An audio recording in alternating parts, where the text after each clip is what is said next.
their exposures. And the idea of going through logbooks is just kind of dumb. So we looked around and we saw this California product.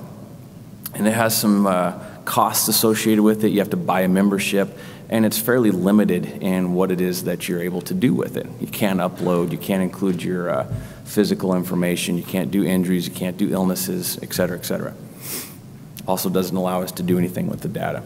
So in 2013, Eric and I approached the state council here. We were directed to do a feasibility assessment. Can we build something like this? Or should we just use somebody else's product?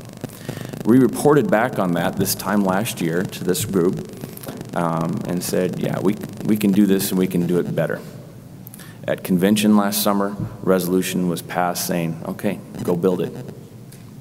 We got off to a start, which I'll talk about here in a second. We had to change teams last winter, and fortunately, actually, that happened because the new team, Union's Active, our squared away guy, Darius, the guy we work with, he's a great guy. He's very easy to work with, and we're actually going to be able to demo a product for you today, and that's a good thing because that happened in 8 weeks. He moved very fast on that. So that's kind of the history of the project. Identify a need, work with the state council, do a feasibility assessment, come back, present to you all. You all said, yep, go do it. Work with the vendor, and today we have a product to demo for you. Hey, look, I just said all that.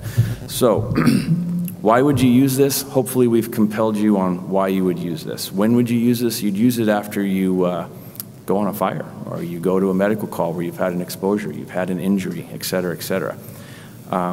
What about your department's exposure and injury and illness reporting requirements? Of course you have to comply with your department's policies and procedures. The good thing is now is you can keep a copy of that somewhere else other